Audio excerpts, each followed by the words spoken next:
Alexandra, you are here to talk to us about variable income and figuring out how to budget for your family with variable income.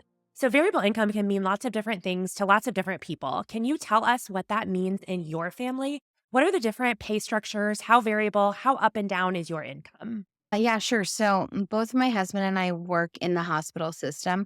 And so variable for us can include working our regularly scheduled shifts and the expectations of our job titles and meeting all those hours, but then still having hours above or hours below that. So if I need to call out sick for one of our children's illnesses, then I should either expect to use PTO or have my paycheck lessened that pay period. But my husband also does a lot of call, and I have the opportunity for overtime as well. So our paychecks are truly variable by how many hours we work based off of the expectation in our job description, but then also those other factors that we have as well. So, when you are planning out your budget, whatever that looks like, how do you decide before you know what it's actually going to be? Do you decide what that amount is? Are you going to estimate, or do you just leave it blank until you get paid? No, I have a pretty good tab on how many hours of PTO I have in my employee bank at work. And with my husband working full time and knowing that he is very much a workhorse, he does not call off unless he himself needs to be admitted to the hospital. Yeah, it's pretty reliable knowing that, like I said, with the variability of our kids being sick. So what I do is I've looked at pay stubs in the past where I've worked my minimum required shift count for the 2-week pay period because we are paid every other Thursday.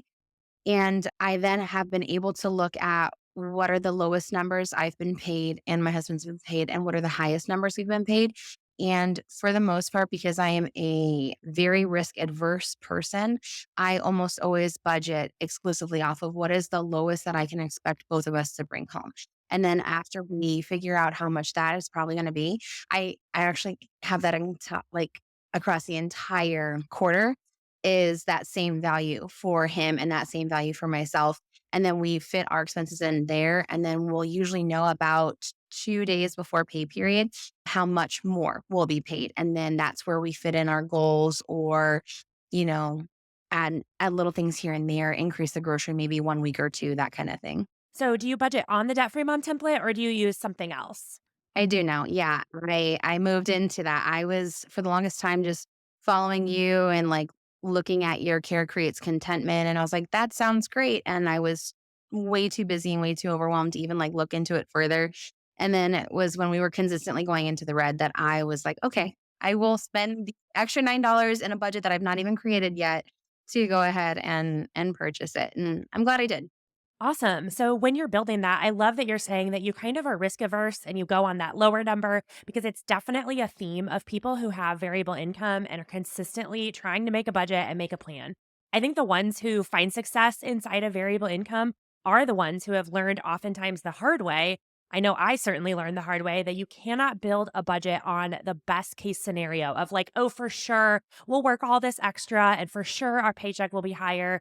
It's so much harder to end up having your paycheck be lower than you planned than it is to have it be higher than you planned for. So I think that what you're doing is exactly the thing that can help people who have variable income become more consistent by going more of if we have to lean one way, let's go a little more pessimistic than optimistic just in our plans to make it easier on ourselves. I think that's really smart.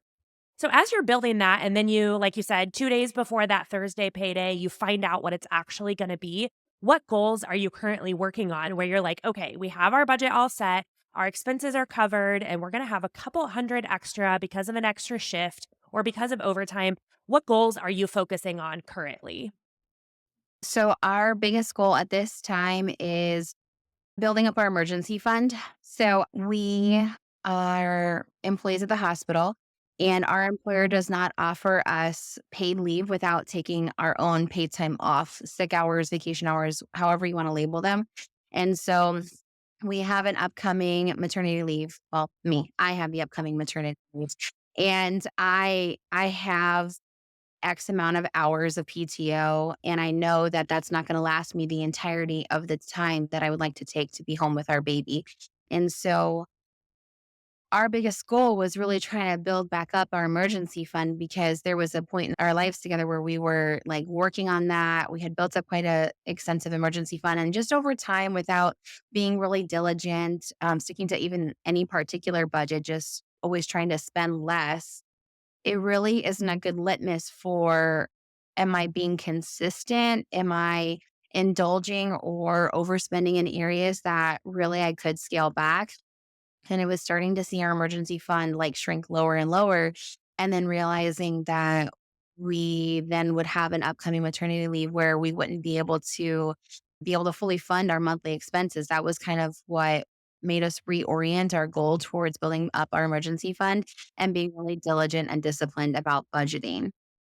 Before I pressed record, I was telling Alexandra that a lot of times people ask about maternity leave because it is such a big financial thing. I mean, no matter what it is, even if you have partial paid maternity leave or something, there's just like medical expenses, all the new baby gear, and all that is just a really expensive time. So, no matter where you're at in debt payoff or saving up for a house or whatever it is, I always support the idea of pausing the other goals and just focusing on putting that extra money in savings. I think you'll always be glad that you did that, even if you don't end up needing it. So I think that that is super smart to be like, okay, we have another big question mark in terms of how much PTO will actually be there by the time you have to take it. And, how long will we need it? And so I think that it is really, really wise to go ahead and say, we are just going to be laser focused on that goal of basically buying your own maternity leave, right? Which I mean, it's a sad thing, but a lot of parents in the US, that is the truth that they can either not take that leave or they can save up in order to fund it for themselves. So I fully support from here what you are doing, but it is hard when you have a variable income because I know somebody, for example, who would be in your same position, except they have a salary, a set salary. They could kind of map out all of their actual expenses, their actual income between now and the start of their maternity leave, and they can know we're going to have this much saved up by this date, and they can predict it pretty well. With variable income, it is way more of a toss up. So, do you have like a specific target amount that you're trying to shoot for? Or are you just kind of going for whatever we happen to have extra is going to go to that goal since we don't know how much extra it's going to be? Both. So it did get a little not sidetracked per se, but I did notice that we had a smaller amount to contribute in the months of November and December, shocking with the holiday season. But that was something that I was trying to be very proactive about, was using the pay that we had coming in rather than pulling from savings to make those desires, those wishes, those priorities happen. So what our goal was, it was both actually. You were asking like, is it just whatever we can or is there like a minimum? So it's both. So my bare minimum has been that at least every pay period we will put $200 towards my maternity leave. And there have been some pay periods where it was like, okay, it is like 195 and we got to find another $5 to put into it because that's the front end of the month where we've got our rent and we've got our electric bill. I think a significant amount of our bills actually fall in the first half of our month. But then in the second half of the month, usually we could hit that minimum easily and then some. So there have been months cumulatively where we've put only 200 aside towards maternity leave. And then there was a month before we started recently making car payments, like where we put $1,400 into our emergency fund. And so we have both a minimum. I know that I'm planning on taking 12 weeks off of work. I know how much I make every 2 weeks at a minimum. And we know that we need to have at least that amount and then some because other emergencies happen outside of having to self pay. So that's kind of new for me too. So not only am I variable, but for the first time I'll be like self paid employee. Okay, so I love that you are taking what you can do, which is setting that minimum and saying like this is what is necessary in order to make it happen, but then you're also willing to be flexible with how much extra there actually ends up being month to month. I think in reality, it might sound like, "Oh, well, that's what happens when you have variable income." But I think it's important for people who are listening who have variable income and think, "Oh, it's going to be too hard to meet my goals or too hard to make a budget because I have variable income." What you're describing is actually not unique to variable income. everybody's months are different month to month. I mean, even when Kyle was working full time and had a salary income and I was not working at all, so I knew like every other Friday, this is exactly what we're going to get paid. Each month was still different. Now, if our goal at the time was saving up a down payment for a house, there would still be months where we could do like what you said, like over 1,000 into savings. And then there would be another month where it was like, oh, I'm just glad that we aren't withdrawing anything from savings. So I think when we set a standard for ourselves that success in budgeting should look like these super high, consistent numbers that never deviate. And then if we put less in savings this month than we did last month, that means we're doing something wrong. When in reality, whether we have variable pay or a set paycheck month after month, each month can be super, super unique. And like, you just said the holidays, and then especially anything that's like an annual bill. I know we have school registration and our annual pool membership, like our summer pool membership, are right back to back. And so it always feels like we quote unquote did nothing in those 2 months. But it's really just because we're taking care of some of our larger annual bills. But it sounds like you're finding the way to be okay with some months having a lot of excess and some months having not so much. And that's just really kind of the nature of it, to be honest. Have you maybe in past months or before you really started budgeting, did you ever find yourself getting frustrated by either the variable income or just by the fact that you would end up not putting as much to a goal as you thought you would? I can't say necessarily that I've been frustrated that I've not put as much towards our goals since making our new priority building up the emergency fund. Because before that, we were pretty consistently going into our emergency fund and taking out here to cover that credit card payment just until we got paid because we had enough in our checking account to cover if the electric bill got pulled out, but we needed to make that minimum payment before we got hit with interest. So I can't say that I am frustrated that I haven't had as much in 1 month from, like, 1 month to another month, but I can say that there have been times where I I'm a very, like, plan it out kinda person, and that's my nature, risk adverse. I like plans. I like knowing what to expect because that's what gives me a feeling of safety and control, and one of the hardest things has been, like, the unexpected, "Oh, I need to purchase something for a colleague at work," kinda thing, or we're having a potluck here, or before I started using your budget template, I never would have budgeted for, like, a sick visit for my kids, which is crazy. My children are little. I should have been budgeting for that kinda thing. So I think the only thing that I could say I've really been frustrated with my variable income is that there were some pay periods where I didn't either use a budget buffer in the beginning, or I would have like a few sick visits with my kids to the pediatrician, and then I still wouldn't expect like to have budgeted in that copay. So then I would have to take that out of my budget buffer. And then it kind of got a little messy there. And I'm like, okay, well then we've got to cut somewhere else. No toilet paper this month. Like, that kind of. Yeah, especially when you're first starting to really track more specifically, like instead of making a general budget categories, actually trying to track those expenses specifically, I feel like it can be frustrating to be like, oh, I set up this plan. I was so happy with how much I thought was going into savings. And for whatever reason, now we're having to back off of it. But it sounds like you're, figuring out ways to be more, not only be more accurate and more realistic, but also be more kind to yourself. If you have something come up, like a kid being sick, that just is life. And there is nothing, you didn't do anything wrong because you had to do that. But it can be easy to feel like that for sure. Yeah, definitely. So that would be an area where I feel maybe I get a little frustrated because I didn't foresee what could fall into my budget buffer. So, for people listening who have variable income and they don't budget right now, so they're listening to this and they're imagining all of these like hypothetical scenarios that would be like, oh, this is why a budget wouldn't work for me, or this is why it couldn't work. Can you talk through a few things that are maybe examples of what you do when your income ends up being lower than you expected? I know you said you do plan around that bare minimum, which I think is super helpful. But are there occasionally times where you do have to make adjustments because of that, whether there's a certain expense or if your income is lower? Do you already know in your head, like, these are my backup plans for what I'm going to do or where I'm going to pull money from if I end up having a deficit between that income and expenses? Yeah, so some of my safety fallbacks are we do put a modest amount aside for both my husband and I to have like personal spend money, personal fun money, and stuff like that. So that is the category where we could both pull back because I'm a saver by nature. And my husband, I don't know that he's necessarily a saver, but he's definitely not a spender. He's more of a let me know what's happening and I'll go along with it. He's very easygoing. So that's phenomenal. And he trusts me to then, like, look at the big picture and divvy things up how it should be. So he trusts if I ever need to pull back on how much personal fund money we have. I also include a budget buffer as well. And in the beginning, I didn't do that because I was like, I'm gonna get it right. It's gonna be fine.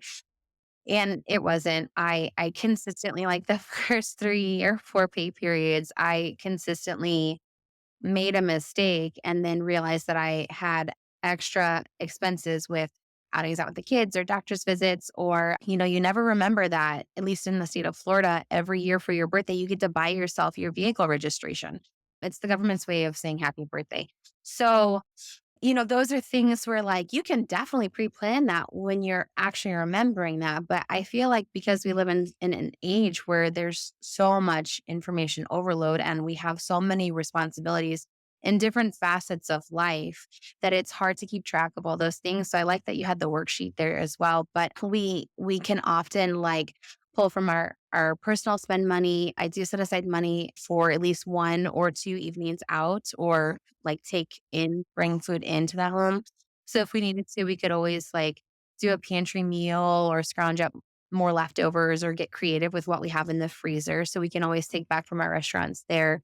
And then our grocery budget, I would say I like to purchase our, like, household supplies with our groceries, and so my grocery budget monthly for me encompasses things like dish soap and paper towels, toilet paper, body soap for the kids, that kinda stuff, so I kind of loop that all in, so if I needed to, I could always lower our grocery budget because we buy most of our items from either Sam's or Walmart. And I could always lower our category there and just not be like as liberal with how much I spend that pay period. So we've got a few different categories where I could always pull back if we needed to. I think that is a really helpful, like getting in front of the issue and kind of answering the question before it comes up is so helpful. So that when it actually does happen, where there is a deficit of some kind, instead of scrambling and being like, what am I going to do? Where am I going to pull this money from? If we just have those in the back of our minds, like, oh, it would, even if we had a deficit of $60, it would still be okay because I already have decided that these are going to be the more flexible categories that we can take care of that. So, yeah, I do a really similar thing. My first line of defense is to try and adjust just the current pay period, just reduce expenses enough to make up for that gap. And then my second line of defense is to pull money from sinking funds that don't really have a specific purpose. So, if I'm just kind of generally putting money into a certain fund, like home improvement or something like that, but there's no specific project in mind, then I'll just pull money from there because it's not negatively affecting my overall goals. And then my last line of defense is pulling money from the bigger savings like the emergency fund.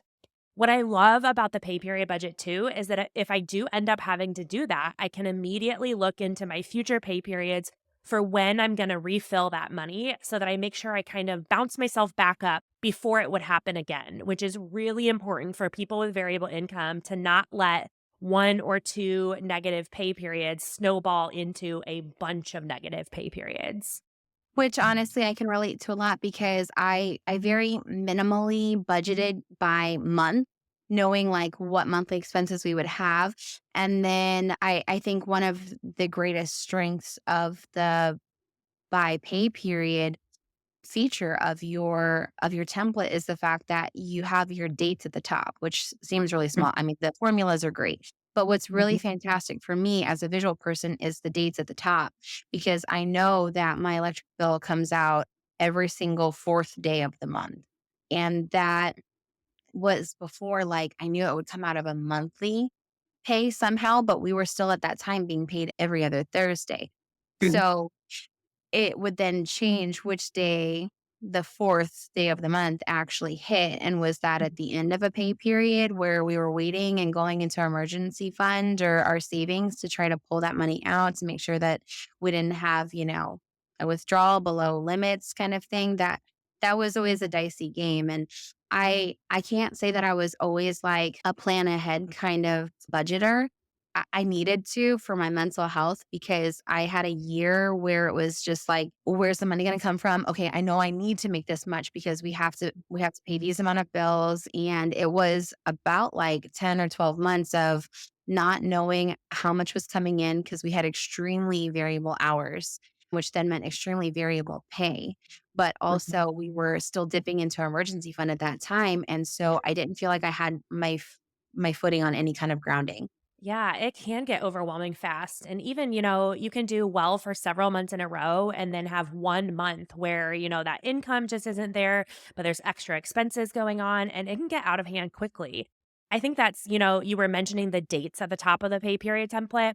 One thing I noticed right away is that the people that I tend to hear from who have the largest transformation, just like mentally, in the way that they're thinking about their money from before they use the debt free mom template to now tends to be people who are paid bi-weekly, every other Friday, every other Thursday, because it almost fits into a monthly budget, but it just doesn't. And so there's always this little bit of tension. And what you described is the perfect example of the fourth of the month when you have a bill and you're like, okay, great. The fourth of the month and my budget, I'm making a February budget. So this is the money that we're bringing in February. And then the budget's going to start on February 1st. So we'll pay the electric bill on February 4th. But in reality, for people who are paid biweekly, that first paycheck of the month could easily come on like February 11th or something. And so when you're like, "Oh, well, I didn't budget for February's electric bill in January, now where am I supposed to pull that money from?" So that mental game of like letting the credit card build up and then paying it off later or pulling money from savings and trying to put it back later is a constant struggle that is so frustrating and unnecessarily so. That's why I am super passionate about pay period budgeting because if you can switch to this idea of asking yourself, not only what do I need to pay for, but when will that income be available, it can drastically decrease how much you feel out of control with your finances. Right. I think especially too because most of our recurring expenses do occur in those first 5 to 6 days or so of the calendar month. Knowing then if there's a pay period near the end of the previous month where I need to save up some of our income from then to cover our rent, our electric bill. I believe our phone bill comes out every 3 months. So that one gets tricky too, because then, you're only able to see it so many months at a time if you're doing a monthly budget. But when you're doing budgeting by the quarter, a bill that comes out every 3 months is actually very easy to plan and prepare for when normally you wouldn't be including that expense in your other pay periods. So what used to be like a super dicey game of prep is now a lot more reliable and just expected.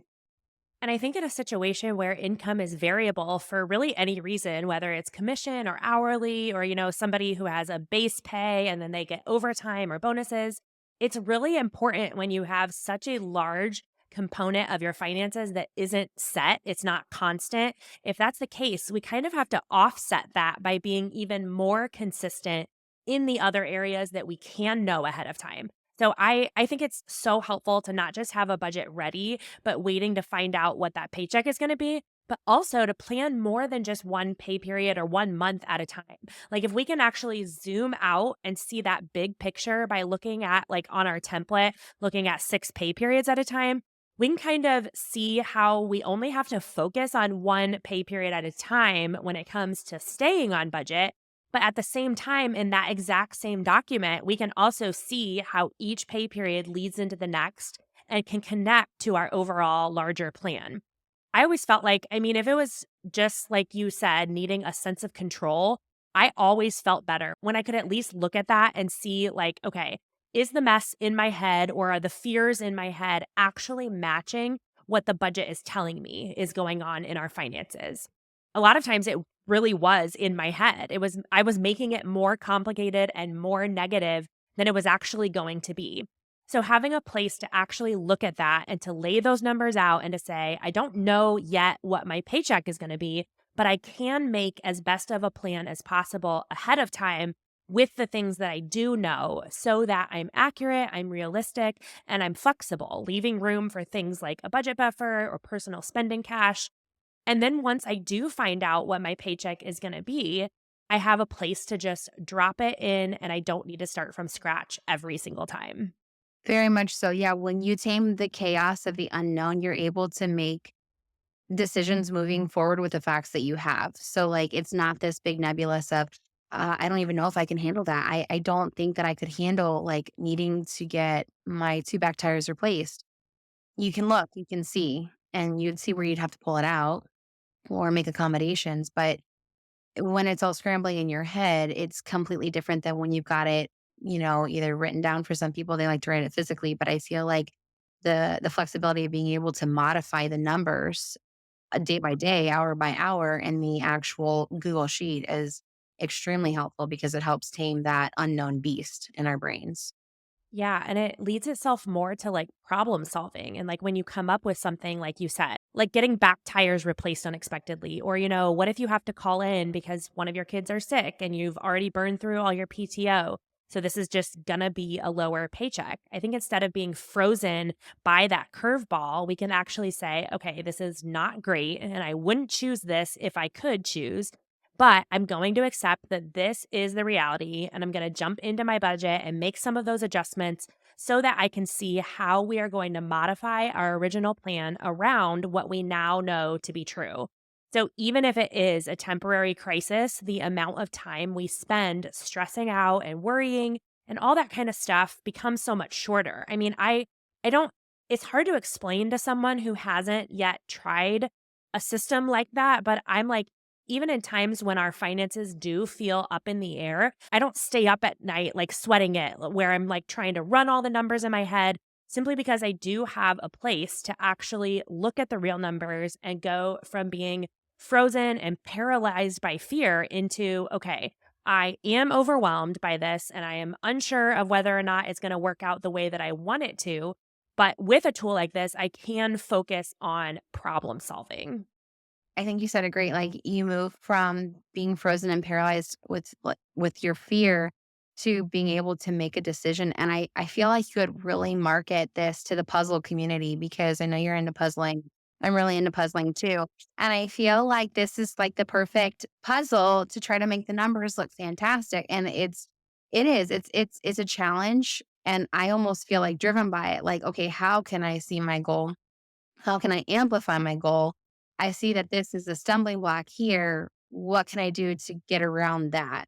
And you know what your goal is. It's not this undefined thing. Like, your goal is to not be in the red, or maybe two goals. Maybe your goal is to not be in the red, and then your goal is whatever else it is, either saving up for your emergency fund, paying off debt, tackling that, or whatever have you. You know what it is. It's clearly defined, it's labeled, it's there. And it's like it's like a money puzzle. Yeah, it's like I've said it in the past. This was years ago at this point, but when I was first getting started and I was super small and I didn't actually have like a business, I just had an Instagram account. Trying to describe to people like in person what I did, I always said that I think people who love Sudoku would really like it, is what I said, because it's just like you're trying to make the numbers happy. You're trying to make them fit into the right boxes in a way that gets you out of the red and into the green. And I do think it does help overcome that hopelessness of my money is a mess and just like there's just no way to get out of it. And it turns into, like you said, a puzzle where it's like, all right, here are the numbers. There's different dials that I can turn, whether it's making certain expenses go down, pausing certain expenses until I hit a goal, or temporarily increasing income. What are those dials that I need to turn, and how long will it take until it does what I want it to do? Because, yeah, we can't solve a problem that we can't see, that we're not aware of. So putting those numbers, even if they first show up negative, that's why it's like, especially again, because we're focusing on variable income here, when I end up having a paycheck that's lower than I thought it would be, I've kind of trained myself to say, like, it does not feel better to ignore it. It's not going to be better to be like, well, I might as well not even put this in the budget because I know it's going to make it negative. I've tried to train myself to say, like, as soon as you find out what your paycheck is going to be, Even if it's going to be a negative number at the top, do it right away so that you can start to figure out what you're going to adjust, what you're going to do instead. Because the reality is that that negative number is going to show up in my bank account whether I decide to write it into a budget or not. So, that personally has really helped me get out of the idea that ignorance is bliss and instead be like, no, actually looking at the full reality of the numbers is how you get through to bliss, not ignoring it, which is what I tended to do before. And something that we talked about in last week's episode with someone else who had variable income is that sometimes when it can get frustrating to figure out planning and the budget all around a variable income, it can be helpful to remind ourselves that there's actually benefits of variable income too, where we can say, I have this short term goal and we really need a short push of some extra income into the family. But once we achieve that, we can go back to, our less frequent overtime shifts or whatever. For someone that's 100% salary with a set paycheck no matter what, they really can't do that. They would have to go find an extra job, for example, in order to bump up that income. So it is helpful to remember that while there are challenges of variable income, and for people who listening who maybe only focus on the downsides of the variable income when they're trying to figure out a budget, there really are certain perks. And it's so much easier to do one extra shift at a job that you are already really familiar and comfortable with, and you know how much you'll get paid when you do that shift, than it is to go out and try to get hired for like a second extra part-time job that you've never done before, for example.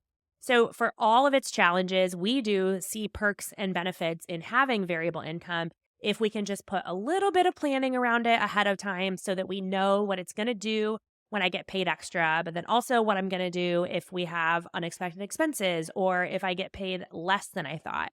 So, thank you so much, Alexandra, for taking just a little bit of time to share your story, share your experience with how your family really has made it work on variable income. This is Kyle here with Carly, and we're going to try out a new segment for this episode. It might be the only time that we do it. We'll see how it goes. You let us know if you like this or not. But we're doing a new segment that we're calling Financial Fortune Cookie. You should definitely have spin music there. Okay. Insert music here. We're going to, just like when you open a fortune cookie and it tells you a vague scenario about your future that will definitely come true all the time. We're going to talk about something in the future. And so picture this. You are a year from now submitting your taxes and you have used ChatGPT to file your tax return. What are your emotions? What are your thoughts? Mine? Yeah, you. Like me personally, You I'm personally. using that for my own personal Yeah. our taxes. Are you looking back and saying, what have I done? Or are you like, this was the best thing that's ever happened? Do you mean that ChatGPT would fill out the tax forms for me? So, according to an article from CNBC that was just a couple days ago. So we're recording this right before the Tax day. Deadline.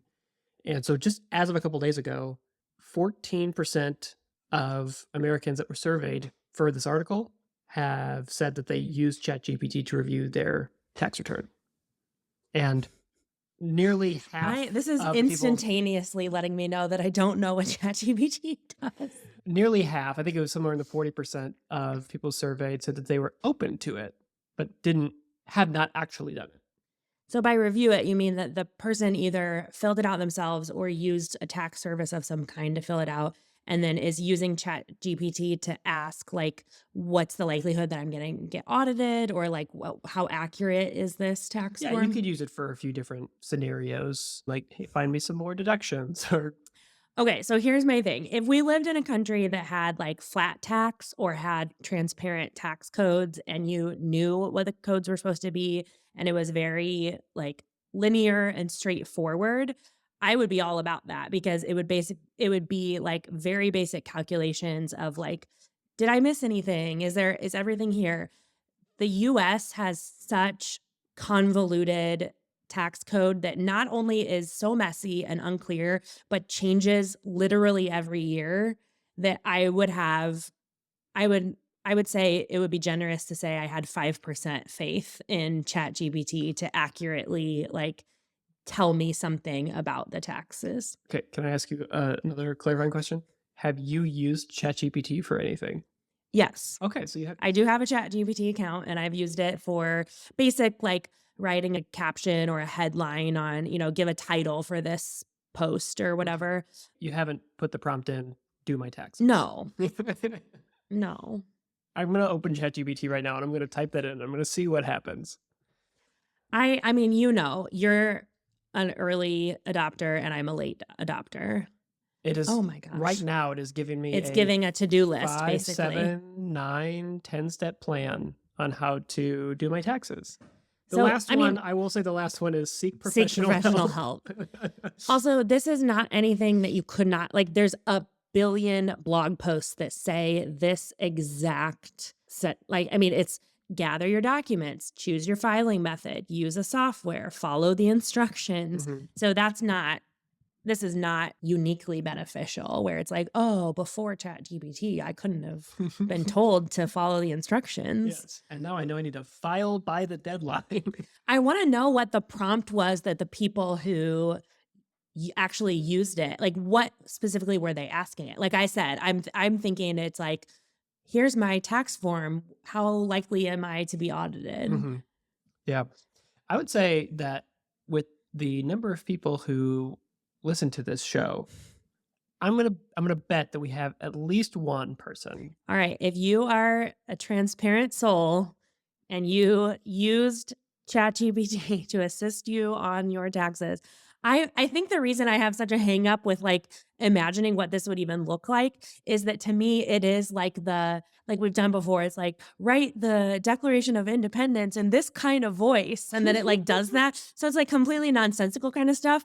So I'm thinking like that on their taxes, it was like, come up with a way for me to have 5 kids instead of 4. It's like that's the kind of, like, jokey questions that I have imagined ChatGPT to be used for. But I do know that people use it very sincerely for very helpful things. When this was something I had never thought of when I did Feed the Family Month last month, someone told me that she uses ChatGPT to meal plan by putting in all of their allergies and preferences. Like, make a give me a meal plan with links to recipes for 7 dinners that don't include dairy, like that kind of thing, and it, like, does it immediately. That's So that is a cool way to use it. I haven't personally done that because I'm not unhappy with my meal planning, but I think for somebody who's, like, stuck or in a rut. But that I guess that's why I'm confused about the tax thing, because it's like this creativity tool of, like, imagining possibilities that you wouldn't come up with faster than you could. well,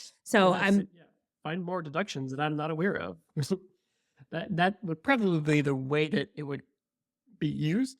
Yeah, But but, like, that's what a tax software does. I mean, like, it feels similar to that when you do, like, TurboTax. It's, like, asking you very conversational questions, like, "Did you sell a house this year? so that Did was the other you" thing in the article, though, is that most of the tax softwares out there had this season started to implement some generative AI chatbots and other tools. So as you're going through their softwares and filing it, if you have a question, you're not usually directly talking to a person. Right. You are first going through their chatbot to help you with their specific Yeah. software, troubleshoot their like specific issues for their users. And that's kind of a pilot in the hopes that in the near future, in the next few years, as this technology continues to develop, Mhm. that you could just go onto your software of choice and say, do my taxes. And then it says, here you go. And then give OpenAI every single number about your financial life. Yep. Easy peasy. It's great. So as you look in the future, Yes. a year from now, That will not be me. that will not be you. That will be many people. That will not be me. This is the unlucky number on the other side of the fortune cookie. Yeah, my fortune would say something along the lines of, you know how you every once in a while you get a fortune cookie and it's like, aren't fortunes supposed to be a good thing? And, like, the one that you open is like an omen, So, yeah, it's like, you know? this is a little bit ominous. Yeah. Like, I'm gonna get the one that's like, 1 year from now, you'll be spending 13 hours and $7,000 on your taxes. Great. That's me. Yeah. Thanks for the heads up. Thanks, ChatGPT. For nothing. All right. Well, this is a new segment. If you liked it, let us know. If you hated it, let us know. We won't do it again. Or maybe we will, just out of spite. But that's how we roll here at Debt Free Mom. That's the theme song now. Carly, Okay. if you are just listening and you're not watching this, Carly had a facial expression of joy and total acceptance, and we'll be exclusively using that song from now on. So look forward to hearing it Thank again next you. week. Bye. Thanks for listening to the Debt Free Mom podcast. If you want to join me as a guest on the show, go to dfmpodcast.com. The Debt Free Mom podcast is hosted by me, Carly Hill, and is produced, edited, and mixed by Kyle Hill. Music for this episode was written by Kyle Hill. Hit subscribe wherever you're listening to join in with every new episode as we grow our confidence and contentment in our personal finances.